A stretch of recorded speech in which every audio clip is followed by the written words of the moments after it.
Pelvic Posse, and welcome to the Empower Your Pelvis Podcast. Hey, everybody, welcome back to another episode of the Empower Your Pelvis Podcast. I'm your host, Dr. Amanda Fisher, coming live from my house today and interviewing my sister from another mister. Pretty sure I said that last time on our part 1 episode. But my sis, Dr. Amber Carden, a physical therapist out of Minneapolis, Minnesota. So I'm going to let her run with this really to get the show started, because to kind of recap what we talked about on episode whatever, our first episode, part 1, we'll call it that on our part 1, because she is a lymphatic physical therapist. I'm a pelvic floor physical therapist, and they really just mesh really beautifully. So we're going to talk about that a little bit more, but Amber, go and introduce yourself, hon. Hey guys, my name's Amber. Like Amanda just said, I am a lymphatic physical therapist, but really my specialty is reconstructive and cosmetic plastic surgery. So that is the area that I have taken my degree to, primarily seeing like post-breast cancer. So I've got a lot of women who are going through their reconstruction and they'll have swelling and they lose their motion and they need to have help getting back into strength training. And then I also have my cosmetic ladies, my tummy tucks, mommy makeovers, Brazilian butt lifts, all of the fun things that you can do just to customize your look a little bit more the way that you want it to be. So if you're interested in diving a little bit deeper on like, what is a Brazilian butt lift? Because in our part 1 episode, that was me. Like, I'm sorry, what was that? Explain it a little bit further. You can find that link in our show notes. So definitely go there and check it out. Highly encourage you to. And she'll break that down a little bit more, liposuction down a little bit more, and as well breast cancer oncology. So check that out. But on our last episode, it was, I believe, Easter weekend, because you were in town. So we did this together at the Empower Your Pelvis Clinic in Kansas City. And she was getting ready to go to a continuing education course. So when you're a physical therapist, you have to have so many continuing education hours where you are learning the newest research, newest techniques, learning something to advance your skills as a physical therapist.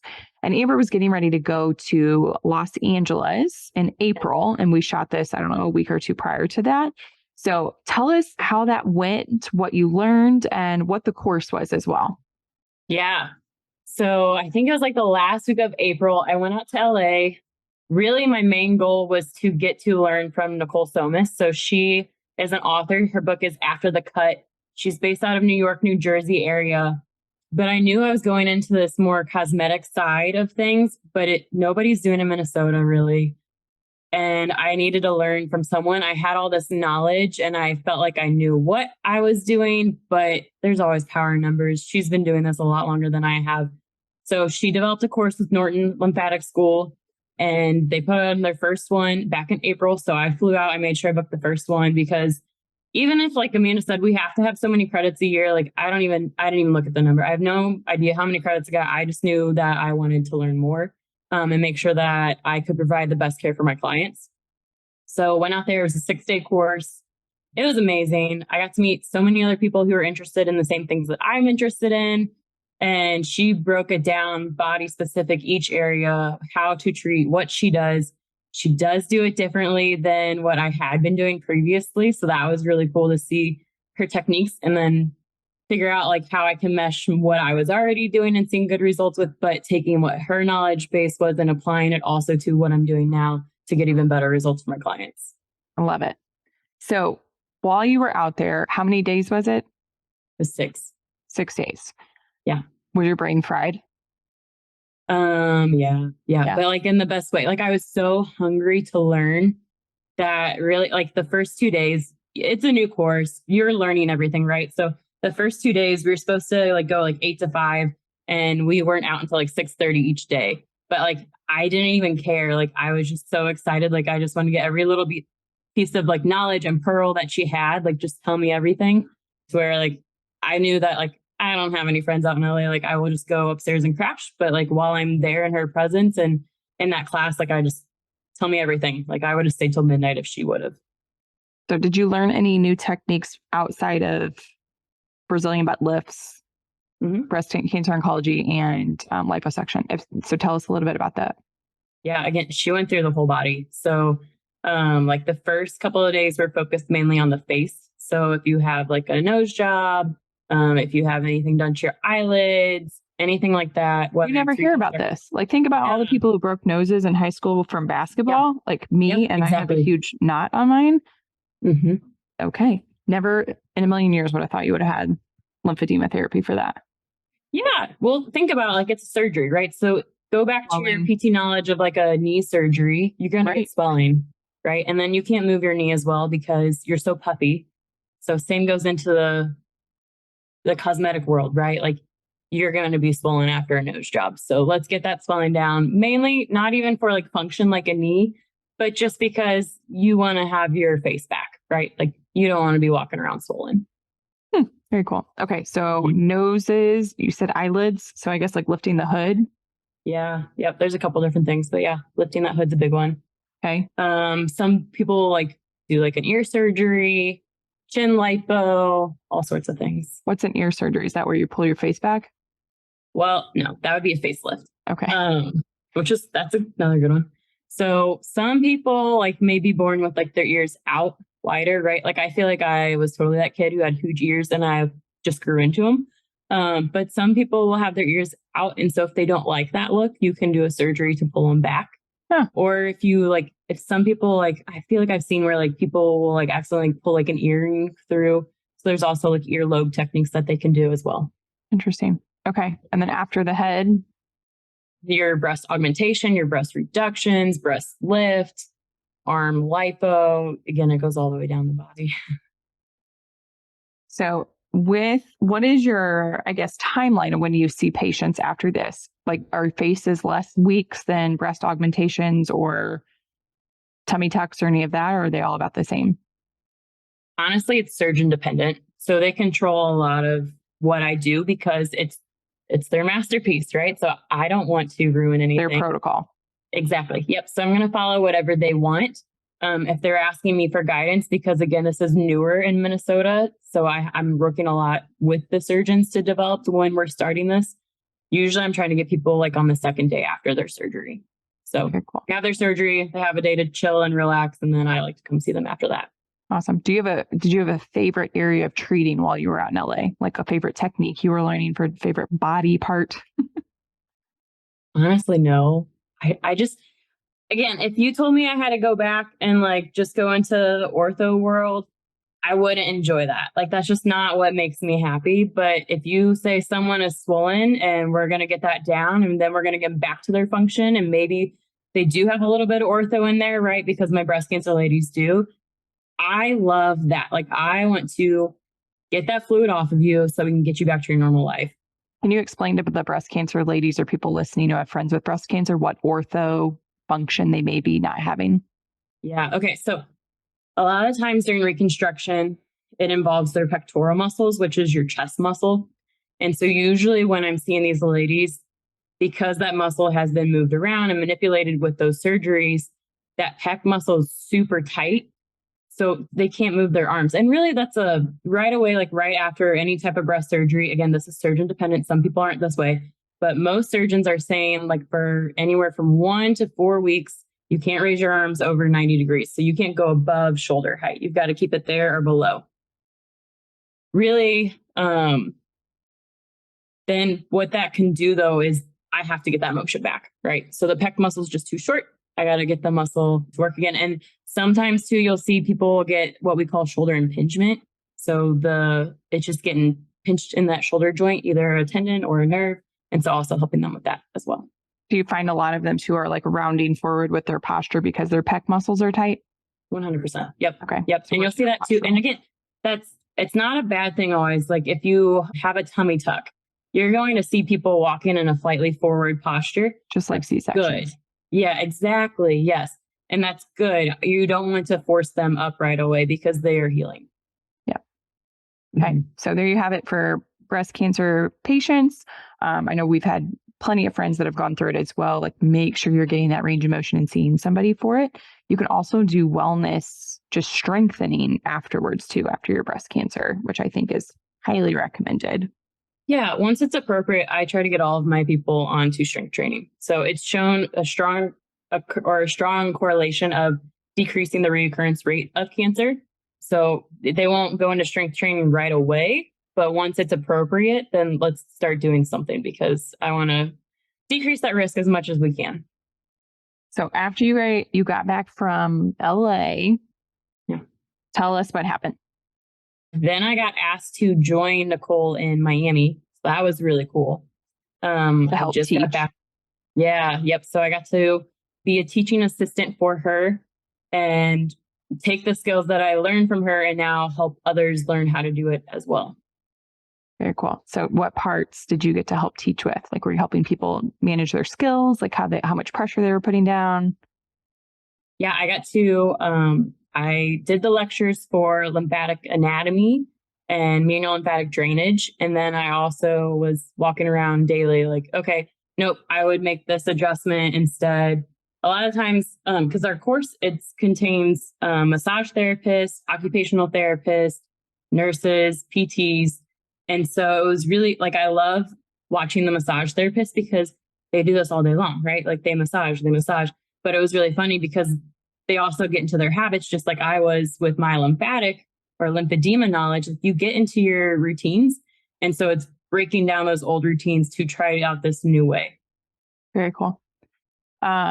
Shoot, I had an idea off of that. Oh, so I have told you this a couple of times, that where you're at in the lymphedema world with plastics is where, when I was graduating from physical therapy school in 2011, I felt like pelvic floor PT was finally at that liftoff where, hey, this is going to be something big that people are going to start doing and it's going to be pretty regular in the physical therapy world. So over the last 12 years, I feel like pelvic floor physical therapy has really grown. I feel like COVID at 2020, with us being able to be more social media present on it, has really helped it grow as well. And I really foresee where you and Nicole are at with lymphatics, that's kind of doing the same thing. And it's getting a lot of hype, especially from pelvic floor PTs that are wanting to maybe specialize in the lymphatic region. I'm guilty of that. It looks fun. It's exciting. You guys are treating patients that we're treating as well. And we as PTs always want all the knowledge and all the CEUs, and we just want to be little sponges and absorb it. But just like I have specialized in pelvic floor PT. It's a specialty under the physical therapy umbrella, right? You can go into orthopedics. You can specialize in orthopedics into an ankle, into a knee, a shoulder, a back, whatever you want. You can specialize in geriatrics. You can specialize in peds. You can do peds with just sensory issues, peds pelvic floor. You can do home health. There's so many areas that you could do. I focused on pelvic floor. I could probably niche down pelvic floor even into chronic pelvic pain, pregnancy or postpartum. I've kind of done that over the years. My 3 little niches that I like to work with. But then you throw in lymphatic physical therapy and pelvic floor PTs. A lot of us are wanting to go into that. Would you recommend, it's probably a better option since we're already in our own specialty, to let our lymphatic PTs have their specialty and us learn to merge or work together? Yes. Okay. So one, I am huge on partnerships, right? So collaborate, because 2 brains are always better than 1. Mm-hmm. So I like to work. Say that again. 2 brains are better than 1. I like to work with other people, right? Like I've got my surgeons that I want to work with. I'm now working with a chiropractor in town. Like I want to build on this instead of taking over. Like I don't want to become a chiropractor. I don't want to become the surgeon. I think people would like this PT world better if we focus on our specialties. Because why I say this, if you go to, I'm going to bring you back to cosmetic surgery. You go to a surgeon and they say, hey, I do the face and I do the breast and I do the legs, right? Or you have someone, you're like, well, I want to get my breast done, right? And either an augmentation or reduction, whichever's your fancy. Wouldn't you rather go to the surgeon who says, like, I do breast all day long? Like, absolutely. Right. Because that person's going to be a master. So I would say, like, I know for me, Amanda has always preached this to me. First of all, she's my older sister, right? So she's like, go be a PT. And I was like, heck no, because that's your lane. Like, I'm going to figure out my own thing. of course, I got into PT and I love it.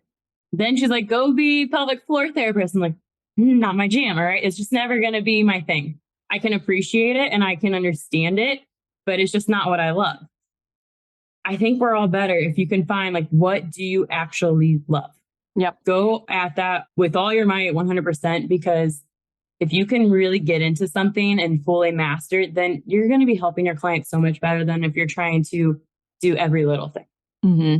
Yep. And there, I guess under the pelvic floor PT umbrella, to get your, I don't know, whatever your letters are now, their lymphedema is a portion of that. Sure. But with as much as you guys are going into it, I feel like it's a better option to have you guys who are doing it 24/7 and us couple together. For instance, we had a referral for a patient after a tummy tuck because she had a hernia repair and a diastasis repair. Okay. Yes, we treat a lot of diastasis and pelvic floor PT. However, because she had just come out of the surgery, we couldn't see her musculoskeletally for 6 weeks, I believe. So I handed her off to one of our lymphatic OTs in the area. She started seeing her. And then I told the patient, you can come in and see us after you finish with so-and-so. And that's how we're going to work together as a team. She gets to help you out with the swelling and inflammation. We will support you on the other side, building up the strength and stability and teaching you the correct habits so that hernia and diastasis doesn't reoccur, or it doesn't show up as another pelvic floor issue down the road, like prolapse or hemorrhoids or something. So it's a beautiful picture when you can work together as a team and you're kind of playing off like, okay, cool. What'd you guys do the last couple of weeks? Great. We will add that into ours. You may even overlap for a few weeks before the pelvic floor PT takes on that patient. Yeah, absolutely.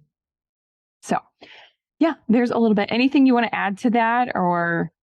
There wasn't. I lost it. That's okay. That's our brains today. I know. Okay. Well, if you think of it, you'll come back later. So yeah, Amber's doing some teaching. You can definitely everything she's doing. I remember. Hold on. Yeah. I'm going to break you up. What I was going to say also, if you're trying to do it all, you just can't do it. Like my sessions alone easily take an hour. And sometimes the way I have my structure built out, I charge per session. And so sometimes like I mess up and my sessions go for 2 hours because my client needs it. So I don't know how in the heck you would be able to do both lymphatic and pelvic floor at the same time. You would have someone in there for like minimum 2 hours. A long time. That's where my brain was going. A long time. I think it's better if you can work together on that, because I think it's just like the bright, shiny object right now, right? Yeah, that's coming out that everyone's like, oh, I went in on that. That sounds so much fun. And we see it as definitely an area that's going to be growing and everybody wants to be a part of that. Mm-hmm. But and who knows, maybe you'll grow into it down the road. But right now, if you can collab and work together, find somebody in your area, it's probably a better bet anyways. All ships will rise together. Don't take anybody down while you're trying to go at it. So anywho, well, thank you all for joining in on part 2 of this one, with her being my sister and a physical therapist. She's probably going to be back on again at some point. Amber is also starting her own podcast. Ooh, yes, I did that. I don't know if we have a name yet. We're working in progress. Working on it. I think so I'm at some point towards one, but I'm not ready to announce it. Okay. Because she realized while she was out in LA and I think in Miami, there's really not a lot of information out here for people who are having the plastic surgeries. Mm-hmm. And they have questions. They're asking the questions in forums. And this would be a nice resource for anybody that is going through that. So look for that to happen. Hopefully, I'm just going to throw out in the next 6 weeks. Maybe we can make that happen. Sure. Cool. I would love that because I'm going to see her in this week, but I'm going to see her again in 7.5 weeks. And I hope by then. What's that? We get to go on vacation. Yeah, family vacation. So I'm hoping by family vacation that sucker's up and running or has launched. And who knows, maybe while we're on vacation, we'll toss out a congratulations on the podcast. Check out the link. So she's got a deadline. We work off of deadlines. She's looking at me. Thanks a lot is how she's looking. So anyways, if you guys have questions, please check out her information below in the show notes. But before we go, Amber, tell us where they can find you. Yeah. I'd say I'm best on Instagram. So I'm at Ribbon, RIBBON.rehab. Let's see. I'm also on TikTok under the same name. But yeah, I'd say hit me up on Insta because that's my favorite platform. So come and find me there. We share that love too, Instagram. She's got a video she sent me. If I have PCOS, so I wake up with puffy PCOS face quite a few mornings a week. So she sent me a roller video and I'm waiting to wake up with this face again. And I know it'll happen here soon. And so I'm going to take one of her videos and try to do it side by side to see, how things are moving and looking with the PCOS face. So if you guys are interested in that, she is tagged in a few of my videos, but go follow her at ribbon.rehab on Instagram. And we will touch base soon. Thank you so much for joining, Amber, especially on a federal holiday. We appreciate it. Have a great day, y'all. Thanks. Hey, Pelvic Posse. I want to thank you so much for joining into this week's episode of the Empower Your Pelvis Podcast. Can I ask you a couple of favors, please?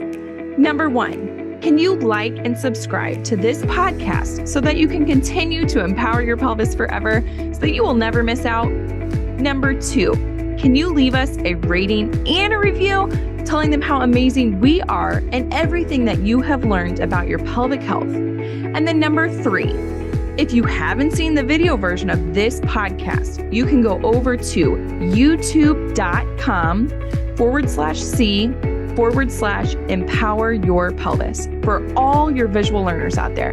We have all types of great visuals in there for you to not only listen to, but to also watch. Thank you so much again, and make sure to give your pelvis some love. Until next time, peace out, Pelvic Posse.